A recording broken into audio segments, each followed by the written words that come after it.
Welcome to this afternoon's news conference on the Columbia tanking test. The panelists from your left are Captain Robert L. Crippen, Director, Space Shuttle, and Robert B. Seek, KSC Launch Director. Captain Crippen.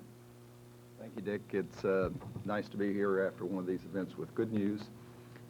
After we flunked the last tanking with the Columbia, we told you we were going to take it out of the fleet, go off and work it in a very diligent fashion. We did that. We put a team together led by Bob Swinghammer of the Marshall Space Flight Center and representatives from all the centers as well as the major contractors involved, and they worked it. And the results today, we ended up with a tight ship, and as far as we're concerned right now, the Columbia is ready to go fly just as soon as we put it through its final launch preps. And with that, Bob, you want to? Well, from our perspective, a good test is one that occurs when we planned it, and it produces satisfactory results that says we have a good system. And that's what today's test results show. Our leakage external to the orbiter was essentially zero. Didn't pick up anything on the external leak detectors. And inside the aft fuselage, the total calculated leakage between 100 and 150 parts per million, well within the specification of 500 for loading. All of that says the team found and fixed the problem, and now we can start thinking about a launch date for Columbia. Guess we can proceed to questions. Ross.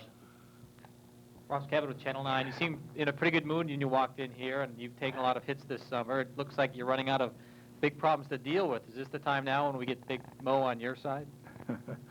Well, obviously, we have had some problems that we've had to work, and I think with the launching STS-35, maybe things are turning around. I believe we worked them properly, and like we said we were going to. I think the results of all that work has paid off. It paid off when we put together a tight configuration for the Ulysses flight. We found that we've got a similar configuration for STS-38, the DoD flight, which will be our next step. And now we found the same for Columbia. And to me, that perhaps took us longer than some people thought that it would, but it was a tough set of problems that were working. On Columbia, I know of 3 specific individual significant leaks we ended up finding. We had the problem with the umbilical, and we also had at least 2 different detent covers on pre-valves that had bad seals on them that were very, very difficult to isolate, as well as probably a number of smaller minor leaks that were associated with it. So it turned out that we had a number of problems that were working, and I find in this business it goes ups and downs, and we'll have other problems we've got to deal with. There's plenty to work on at all times. Harry? Along the same lines, now that you've cleared this one up, are we going to have to go through this procedure before every flight or after every flight before we fly again?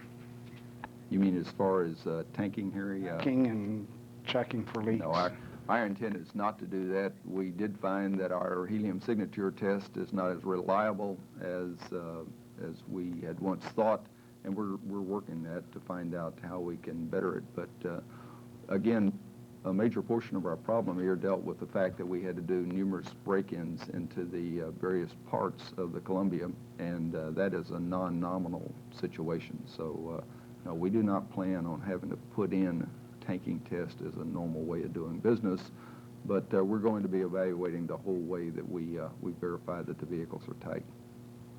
Dan? Dan Billow, WESH. I know both of you concern yourselves more with launching space shuttles than you do with the space agency's reputation. But are you thinking about reputation at all over the summer? I've seen editorial cartoons that depict NASA, for example, as a bunch of stumble bums. You've probably seen the same editorial cartoons. How do you fix that? Well, draw the relationship between launching space shuttles and reputation. They are tied together. safely and successfully carrying out these missions, which is our goal, is only but going to help the reputation and our cause to keep the program going and developing it to the point where we establish a flight rate that this resource is capable of. And that's still our goal, regardless of how many times per year that flight rate ends up. Absolutely. The way you're perceived is based on performance. And our objective is to launch shuttles, and we're going to continue to try to do that in a robust fashion, but do it safely. And Bob and I and the rest of the team will continue to work that. And we'll just you have to give us a perception as you see the results of what we achieve. Sue? 2 questions, 2 parts. Give us a mood in the Launch Control Center when everything went so well, step by step. And secondly, what is the date for Columbia's launch in December? Well, the mood was the mood you like to see it. It was, we went into the test with confidence that we'd fix the leak. Probably not if you took a pole as high as it was when we tanked STS-38, but we had found a problem which could be attributed to the cause of the leak, and people felt good about it. And when we got through that first 5 to 10 minutes of tanking, it was quiet, but there was that sense of victory that this one was behind us. Relief? No, not relief, because I think it's most of the team expected it. And tanking test, although it has become a way of life this summer for us, maybe some relief that those are now behind us, and when we tank these vehicles, we're tanking them to launch them as opposed to run a test. Todd? Well, as far as launch date, you know, we pick launch dates at the FR. That's the way we announce them. And so right now, roughly, we like to use a ground rule of approximately 3 weeks between flights is about the minimum duration we'd have to look at. And we've got the guys out looking at what kind of schedule they think they can achieve, and we'll be learning that over the next couple of days. All right, hold on a second, Sam. Could go as early December? That is potential, yes. But we're not really willing to cite up to that yet until I've seen a detailed examination of what we have yet to do. Todd? Todd Halverson, Florida Today. You've got a leak-free shuttle fleet today, and I'm wondering what you're looking at for next year. I've heard you're looking at 7 flights on the manifest for next year, with possibly Columbia going back to Palmdale for its major mods in May and then coming back in October. Can you tell us a little bit about that? Todd, we do anticipate trying to come out with a manifest very shortly. I was reluctant to do so until we had solved the problem with the Columbia. It is in our plans to take the Columbia back to Palmdale for its major mods, structural inspections, and also converting it over to an extended duration orbiter. That has always been in the plan. As to the exact number of flights that we'll have and what we're going to be shooting for, I'd rather wait until we publish the manifest. Let's take a question from Bill Harwood and then go to JSC. It's just a quick one. You've already said it, but maybe not in these words, though. But I'm assuming that what you're saying is there's no more data analysis required here, in the sense that, as far as you guys are concerned, Columbia is back in service. Is that the case here? Or is there some other hurdle you got to go through before we can say that without a qualifier? As far as the hydrogen leak is concerned, it is a flyable vehicle based on the data that we've seen today. There is no more analysis required. We'll look at the data review post-test as we do all tests, but in real time, it's kind of like mission performance. If there was a showstopper, it would have been detected. Do we have some questions at JSC? This is Mark Crow, the Houston Chronicle. If you could just review, is it your feeling today then that the 2 detent cover pre-valve seals that you replaced, along with the tightening operations that have gone on, has that then fixed the leaks? Yes, if you'll remember, we replaced the 1 detent cover prior to the last attempt, and that did reduce the leakage somewhat, but it was still above allowable. And probably the other major item that we did find was another detent cover with a flawed seal on it. We did go through and tighten things up, and we saw some minor leakage that we tightened B-nuts and that kinds of things. But the detent seal probably was a prime thing. Yeah, Jeff Dershowitz, Clear Lake Citizen. Quick question. Does this mean that the Swing Hammer team gets its ticket home? I just gave them that permission just a few minutes before coming over here, told them that they were cleared to go home. Does that wrap up at JSC? That's all the questions from JSC. Do we have any more questions here at Kennedy? Ross?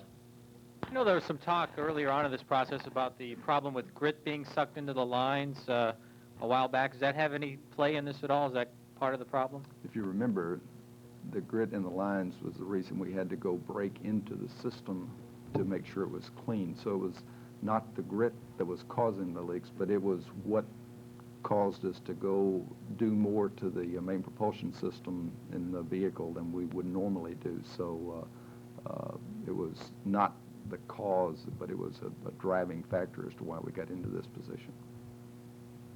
Dan? Yeah, and I wanted to ask more or less the same thing. Do you have any more insight today on why that work was such a problem? I don't think the work was a problem. It was just a lot of it. And anytime you take your car down and do a complete engine overhaul, sometimes when you put the thing back together, you might anticipate a few problems.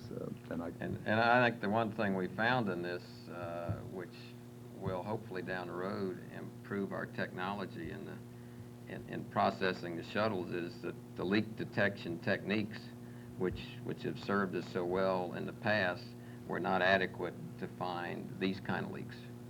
So the follow-on will be a better procedure anytime we do invasive work on these systems to determine their credibility, pedigree, before we get out to the launch pad and get in the launch account environment. Harry? Bob, right after one of these leaks, we went through the acceptable limits, and Bob Crippen, as I recall, set a limit of 1,000 parts per million, and you're saying it's 500, and I know it's my confusion, but how do we resolve this? The limit on the Columbia normally has been 600 parts per million, and it's been 500 on the other two vehicles. Columbia has traditionally had a higher normal leakage than the other two, and I did, for the last launch attempt, elevate that to 1,000.